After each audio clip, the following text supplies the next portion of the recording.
Middle education के धमाकेदार video में आपका स्वागत है। जैसे कि आप सबको पता है कि अब आपके एग्जाम के लिए ज़्यादा समय नहीं बचा है। देखो यार, हमारा एनसीईआरटी कहता है कि हमेशा चैप्टर को बहुत अच्छे से पढ़ना चाहिए और अब जो बोर्ड का पैटर्न है वो यही पैटर्न है कि अब आपके चैप्टर के बीच से प्रश्न निकाल के पूछा जाएगा। लेकिन हमारा एग्ज़ाम नज़दीक आ चुका है, हमारे पास इतना समय नहीं है कि सभी चैप्टर को बहुत अच्छे से रीड करें और अपने सारे के सारे क्वेश्चंस को मैं एग्जाम में सही कर पाऊँ। इसके लिए मिडिल एजुकेशन ने आपके लिए एक अच्छा तरीका निकाला है कि चैप्टर वाइज चैप्टर जितने भी इम्पोर्टेंट क्वेश्चन हैं जो आपके एग्जाम में प्रीवियस ईयर में पूछे जा चुके हैं या फिर सेशन 2025 में पूछे जाने की संभावना है, सारे क्वेश्चंस को कवर करूंगा, वो भी एकदम आसान भाषा में। टेंशन नहीं लेना है, बढ़िया इत्मीनान से बैठ जाइए एकांत में, हेडफोन लगा के रखिएगा, क्योंकि एक एक चीज़ को मैं आसान भाषा में समझाऊंगा तो बीच में कोई डिस्टर्ब करने ना आए। और अगर वाकई आपने वीडियो को देखना प्रारंभ कर दिया है तो सबसे पहले आप हमें कमेंट सेक्शन में लिख करके बताओ कि अभी आपका जोश लेवल कितना है। अभी मैं पूछूंगा और जैसे वीडियो एंड होता है तब मैं पूछूंगा कि जोश लेवल कितना है। मुझे पता लगेगा कि तुम्हारा लेवल मेंटेन रहता है या तुम डाउन हो जाते हो। अगर तुम डाउन हो रहे हो तो यकीन मानो एग्जाम में बेहतर स्कोर गेन नहीं कर पाओगे, और अगर तुम्हारा जोश लेवल मेंटेन है, वैसे बना हुआ है, तो तुम्हें कोई पीछे नहीं कर पाएगा। इस बात की गारंटी देता है आपको मिडिल एजुकेशन। तो चलिए स्टूडेंट्स, हम देख लेते हैं कक्षा 10वीं इतिहास यूरोप में राष्ट्रवाद से संबंधित कौन कौन से प्रश्न हमारे एग्जाम के दृष्टि से महत्वपूर्ण है। इस वीडियो में मैं 2 नंबर के, 3 नंबर के, 4 नंबर के सभी प्रश्न के साथ उत्तर को कवर करने वाला हूं। तो वीडियो को मैं स्टार्ट करूं उसके पहले मैं आपको बता देता हूं, अगर आप जो पढ़ने वाले हो उसके पीडीएफ को डाउनलोड करना चाहते हो तो लिंक डिस्क्रिप्शन बॉक्स में दिया गया है, टोटल फ्री है, जा करके आसानी से पीडीएफ को डाउनलोड कर सकते हैं। यहाँ पर विभिन्न प्रकार के सोशल मीडिया साइट है, जैसे इंस्टाग्राम हो गया, फेसबुक हो गया, यहाँ पर आप जुड़ सकते हैं, लिंक डिस्क्रिप्शन बॉक्स में है। यहाँ पर भी एक अलग ही तरह का कंटेंट मिलता है। अच्छा, जैसे ही आपको सारे के सारे चैप्टर पढ़ा दिया जाएगा तो मिडिल एजुकेशन के ऑफिशियल यूट्यूब चैनल पर मॉडल क्वेश्चन पेपर अपलोड किया जाएगा वर्ष 2025 को ध्यान में रखते हुए। तो इसके लिए सिंपल सा आप चैनल को सब्सक्राइब करके रखिएगा। जैसे ही मॉडल प्रैक्टिस पेपर आता है तो आप सारे वीडियो को बहुत अच्छे से देखना, डेफिनेटली फायदा मिलेगा। एंड पिछले साल बहुत सारे बच्चे टॉप किए हैं अपने स्कूल में, अपने जिला में, एकमात्र यूट्यूब चैनल मिडिल एजुकेशन से। एंड अगर आप टेस्ट देना चाहते हो तो नीचे लिंक दिया गया है टेलीग्राम का, टेलीग्राम पर जुड़ जाओ। यहाँ पर डेली टेस्ट भेजा जाता है, तो टेस्ट आप दे सकते हो और अपनी क्षमता को वहां से जान सकते हो कि हम कितने गहरे पानी पे हैं। और देखते हैं कि अध्याय 1 से 2 नंबर के प्रश्न कौन कौन से बन सकते हैं और उसका सही उत्तर क्या है जो हमें एग्जाम में लिख करके आना है। हमारा पहला प्रश्न कहता है कि रक्त और लोहे की नीति से आप क्या समझते हैं। कहीं कहीं पर हमें देखने को मिलता है कि रक्त और लौह की नीति, तो लौह लिखा हो या लोहा, दोनों सेम चीज है, कंफ्यूज मत होना। तो देखो क्या होता था कि प्रसा की सांसद की अवहेलना करते हुए, प्रसा की सांसद जो थी उनकी अवहेलना मतलब उनकी बुराइयां करते हुए, उन पे कमियां निकालते हुए जर्मनी के एकीकरण के लिए उस टाइम पे प्रधानमंत्री हुआ करते थे जर्मनी के बिस्मार्क। तो बिस्मार्क ने एक नीति लाई थी जिसे कहते हैं रक्त और लौह की नीति। मतलब सिंपल सा, बिस्मार्क को जर्मनी का एकीकरण करना था और प्रसा की सांसद की अवहेलना मतलब उनकी बुराई या कमियां निकालनी थी। इसे कहते हैं रक्त और लौह की नीति। मैं आपको बता देता हूं कि बिस्मार्क को अपनी शक्ति पर, अपनी सेना की शक्ति पर अटूट विश्वास था। ऐसा लगता था कि उनकी सेना बहुत मजबूत है और वो अपने देश को एकीकरण करने में मदद करेगी। तो बस यही था रक्त और लौह की नीति। ठीक है, तो एक शब्द में यही है कि जर्मनी के एकीकरण के लिए जो उनका प्रधानमंत्री था बिस्मार्क, उसने रक्त और लौह की नीति को अपनाई थी। इसमें प्रसा की सांसद की अवहेलना करना था और उसे अपनी सेना पर बहुत भरोसा था। बस इतना आपको लिख करके आना है। हमारा नेक्स्ट क्वेश्चन कहता है कि जाल बेराइन क्या था और इसकी स्थापना क्यों हुई। तो जाल बेराइन कुछ नहीं था यार, एक शुल्क संघ था जिसकी स्थापना 1834 ईस्वी में प्रसा की पहल पर की गई थी। ठीक, तो बस जाल बेराइन क्या था, तो एक शुल्क संघ था। नेक्स्ट आगे बढ़ते हैं। हमारा तीसरा प्रश्न कहता है कि उदारवाद का अर्थ बताइए। देखिए इंग्लिश में इसे लिबरलाइजेशन कहते हैं। 3 चीज होता है, ध्यान रखिएगा। पहला होता है एल, दूसरा होता है पी, तीसरा होता है जी। एल मतलब लिबरलाइजेशन, पी मतलब प्राइवेटाइजेशन और जी मतलब ग्लोबलाइजेशन। यह एक कॉन्सेप्ट आया था 1991 में, मतलब 1991 में। कॉन्सेप्ट को लाया कौन था? तो डॉक्टर मनमोहन सिंह साहब ने लेकर के आई थी। ठीक है, ये आपको पता है कि सबसे ज्यादा पढ़े लिखे नेता थे इंडिया में। इकोनॉमी के मामले में इनसे बेहतर कोई नहीं जानता है। ठीक, तो उदारवाद का क्या मतलब होता है? उदारवाद को इंग्लिश में कहते हैं लिबरलाइजेशन। इसका मतलब ये होता है कि सभी व्यक्ति को आज़ादी है, सभी व्यक्ति को समान अधिकार है। किसके प्रति? कानून के प्रति। बस यही है लिबरलाइजेशन। मतलब कानून की नज़र में सारे के सारे व्यक्ति समान हैं, इसे कहते हैं लिबरलाइजेशन। अगर मैं प्राइवेटाइजेशन की बात करूं तो सभी व्यक्ति को अपना अधिकार है कि अपनी कंपनी खोल सकता है, इसे कहते हैं प्राइवेटाइजेशन, और व्यापार कर सकता है। अगर मैं ग्लोबलाइजेशन की बात करूं तो इसका मतलब होता है कि सभी व्यक्ति को अधिकार है कि विदेश में जाकर के विदेश के व्यक्तियों के साथ व्यापार कर सकते हैं, और विदेश के लोगों को भारत में व्यापार करने की अनुमति देती है आपका ग्लोबलाइजेशन अर्थात वैश्वीकरण। बस इतना आपको लिखना था। ठीक है, नेक्स्ट हमारा चौथा नंबर कहता है कि निरंकुशवाद से क्या आशय है। तो इसका आंसर लिखेंगे कि ऐसी सरकार या शासन व्यवस्था जिसकी सत्ता पर किसी भी प्रकार का कोई नियंत्रण नहीं होता, उसे कहते हैं निरंकुश सरकार। मतलब सरकार तो बना है लेकिन उसकी चलती नहीं है, उसे कहते हैं निरंकुशवाद। एग्जाम्पल के लिए समझना, जब भारत देश के प्रधानमंत्री डॉक्टर मनमोहन सिंह साहब बने थे तो उस टाइम पे भारत देश के प्रधानमंत्री वो जरूर थे, लेकिन बैक में पीछे चलता था सोनिया गांधी का। तो ऐसा हम कह सकते हैं कि डॉक्टर मनमोहन सिंह साहब निरंकुशवाद सरकार की तरह कार्य करते थे। ठीक है, तो ये केवल मैं एग्जाम्पल के तौर पर समझाया हूँ। कोई भी बच्चा इसे राजनीति से नहीं जोड़ेगा कि सर आपने यहाँ पर मोदी के बारे में नहीं बोला, इनके बारे में बोल दिया, मतलब आप बीजेपी के सपोर्टर हो, ऐसा कुछ नहीं है। मैं एग्जाम्पल के तौर पर आपको समझाया हूँ, इस चीज को ध्यान रखिएगा। चलिए नेक्स्ट हमारा प्रश्न क्रमांक 5 कह रहा है, जो एग्जाम पॉइंट ऑफ व्यू में इंपॉर्टेंट है, जनमत संग्रह से क्या आशय है या फिर क्या अर्थ है। देखो नाम से स्पष्ट है, जनमत। क्या लिखा है? जनमत। जन मतलब होता है लोग, और मत मतलब होता है बहुमत। मतलब ऐसा कोई प्रक्रिया हो या ऐसा कोई कार्य हो जिसमें एक गांव के या एक देश के या एक राज्य के या एक क्षेत्र के सभी लोगों का बहुमत लेना, उसे कहते हैं जनमत। एग्जाम्पल के तौर पर समझना, सपोज करो हमें अपने घर के सामने सरकारी नाली बनवानी है। सरकार द्वारा नाली यहाँ से निकल रहा है, यहाँ पर मेरा घर है, यहाँ पर मुन्ना का घर है, यहाँ पर कक्कू का घर है। ठीक है, अब जब नाली निकलने की बात आई तो कुछ लोग आए, सरकारी आए हमारे घर के पास, हमसे पूछे कि भाई यार हमें नाली निकालना है, तुम्हें कोई दिक्कत तो नहीं? हमने बोला ठीक है यार, नाली निकालना है, निकाल दो। ठीक है, तो हमने इनको मत दिया कि निकाल दो, मतलब इनके पक्ष में मत दिया। अब ये पप्पू कहता है कि अरे यार तुम नाली यहाँ से नहीं निकालोगे, अगर तुम यहाँ नाली निकालोगे तो हम तुम्हारी नाली को तोड़ देंगे, तुम्हें काम नहीं करने देंगे, और यहाँ पर अगर तुमने कुछ किया तो हम तुमको मारेंगे भी। मतलब ये सहमत नहीं है, और यही चीज इससे बोला गया तो ये भी बोला ठीक है यार, नाली तुम यहाँ से निकालोगी ना तो तुम्हारी कुटाई फिक्स है। तो ये भी सहमत नहीं है। मतलब यहाँ पर 2 व्यक्ति सहमत नहीं है, एक व्यक्ति सहमत है, तो दोनों व्यक्ति सहमत नहीं है, तो इनके आधार पर कार्य को नहीं किया जाएगा, क्योंकि जनमत संग्रह में 2 व्यक्ति असहमत हैं नाली निकालने से। मतलब हमेशा बहुमत के साइड ध्यान रखा जाता है, इस चीज को ध्यान रखिएगा। तो मैं उम्मीद करता हूँ जनमत संग्रह आपको बहुत अच्छे समझ में आया होगा। आगे बढ़ते हैं। 6वां नंबर कहता है कि 1804 की नागरिक संहिता क्या थी। नागरिक संहिता मतलब होता है बेटा कि नागरिकों के लिए एक कानून बनाया गया था। कब बनाया गया था? 1804 में। तो वो कानून हमें क्या कहता है? देखो 1804 मतलब बात बहुत पुरानी है। तो इस टाइम पर क्या होता था, नागरिक संहिता जिसे आमतौर पर नेपोलियन की संहिता के नाम से जाना जाता था। अच्छा, नेपोलियन क्यों कहते थे? क्योंकि उस टाइम पे नेपोलियन का शासन चलता था। ठीक है, आगे लिखता है कि ये जन्म पर आधारित विशेषाधिकार को समाप्त कर दिया था।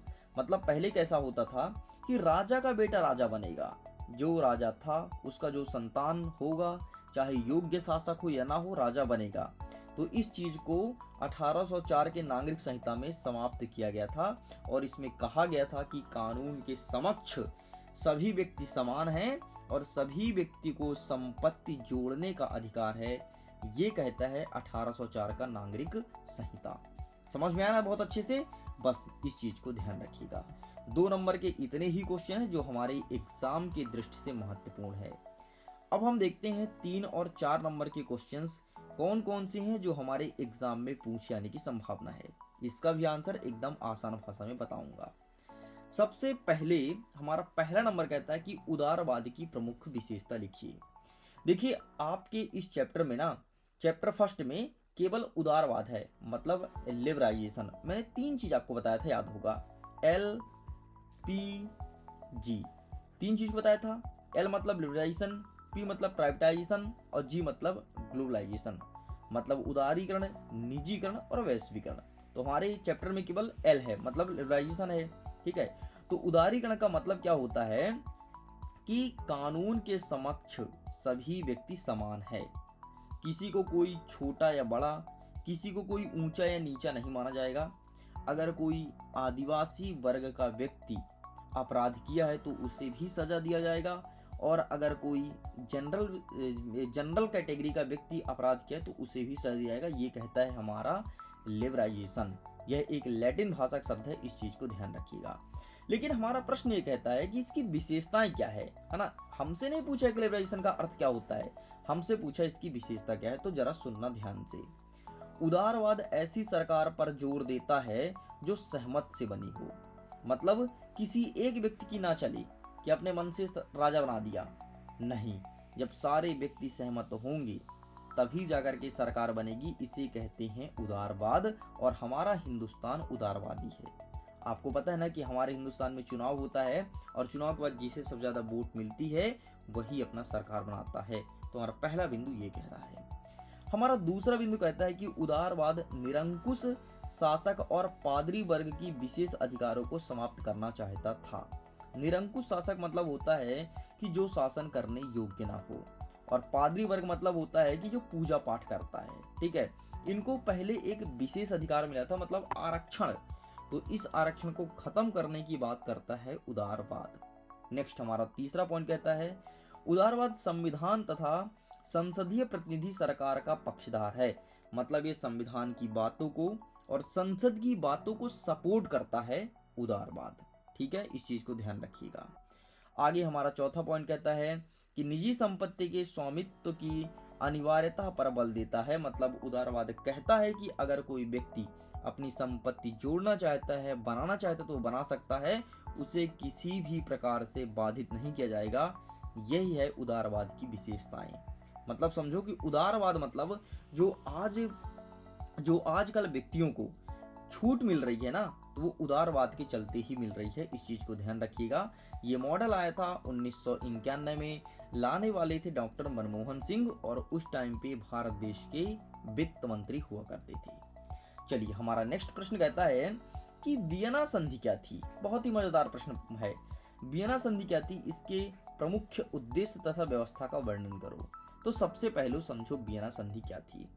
देखो यार, ये घटना है 1815 की। आपका रसिया हो गया, ब्रिटेन हो गया, प्रसा हो गया, ऑस्ट्रिया हो गया जिसकी राजधानी हंगरी है, ठीक है, और कुछ यूरोप के देश हो गए। इन्होंने मिलकर के और एक सोचा है कि कहीं पर एक बैठक करते हैं, ठीक है, एक कोई नियम बनाते हैं। तो इन्होंने बैठक किया था कहाँ? वियना में। ठीक है, तभी से उसका नाम पड़ा वियना संधि। लेकिन आगे क्या होता जरा समझना। तो कई सारे देशों ने मिलकर के बैठक किया, उनमें से हेड बना था ऑस्ट्रिया। ठीक है, ऑस्ट्रिया का एक राजा था, राजा का नाम क्या था? तो चांसलर डॉक्यू मैटरनिख ये हेड बना था, और इसने 1815 में वियना में एक संधि तैयार की थी, मतलब बैठक करके एक नियम बनाया था। उस नियम में कुछ इस प्रकार से बातें मेंशन है, इसे कहती हैं वियना संधि। मतलब वियना नामक स्थान पर बैठक किए थे, बस वही है वियना संधि। अब जरा समझना इसका उद्देश्य और व्यवस्था क्या क्या था। पहला नंबर कहता है कि फ्रांसीसी क्रांति के दौरान हटाए गए बुर्ब वंश को सत्ता में बहाल किया गया। मतलब ये जो बुर्ब वंश था इनको बैन लगा दिया गया था फ्रांसीसी क्रांति के दौरान, तो इन्हें बहाल किया गया था। अच्छा, कमेंट सेक्शन में लिख करके बताइए कि फ्रांसीसी क्रांति हुई कब थी। सारे बच्चे कमेंट सेक्शन में लिखेंगे, और जिनका जोश लेवल अभी भी बूस्टअप है तो अपने मित्रों के साथ साझा जरूर कीजिएगा ताकि उनको भी फायदा मिले। एंड यकीन मानो, चाहे तुम कहीं से भी पढ़ाई कर रहे हो, अगर तुम्हारे बुक में NCERT लगती है तो इस चैप्टर में इससे बाहर एक भी क्वेश्चन नहीं जाएगा, इस बात की गारंटी देता हूं मैं। नेक्स्ट हमारा सेकंड पॉइंट कहता है कि फ्रांस की सीमा पर कई छोटे छोटे राज्य बना दिए गए थे ताकि फ्रांस विस्तार ना कर सके। पहले क्या करता था कि फ्रांस दिनों दिन अपनी सीमा बढ़ाता था, आज इतनी सीमा है तो कल इतना कर लिया, परसों इतना कर लिया, ठीक, बढ़ाते जाता था। तो यहाँ पर इन्होंने क्या किया कि छोटे छोटे राज्य यहाँ पे बना दिए कि लो भैया तुम अपना घर बना लो, अपना झंडी मुंडी लगा के रहो, तो अपना एक झंडा बना लो, एक राजा बना लो, ताकि फ्रांस बढ़े ना। तो ये चीज़ किया गया था वियना संधि में। हमारा तीसरा और महत्वपूर्ण चीज़ कह रहा है कि पूर्व में रूस को पोलैंड का हिस्सा दिया गया, जबकि प्रसा को मैक्सनी का हिस्सा प्रदान किया गया था। मतलब जब बटा था तो रूस को क्या दिया था, पोलैंड दिया था, ठीक है, और जबकि प्रसा को मैक्सनी का हिस्सा दिया गया था। ये हुआ था हमारी वियना संधि में, और यही व्यवस्था की गई थी। आगे बढ़ते हैं, हमारा नेक्स्ट क्वेश्चन कहता है कि 1789 ईस्वी की फ्रांसीसी क्रांति का फ्रांस पर क्या प्रभाव पड़ा था। अच्छा, यहाँ से हमारा 1 नंबर का प्रश्न तैयार होता है कि फ्रांसीसी क्रांति कब हुई थी। याद रखिएगा 1789 में हुई थी।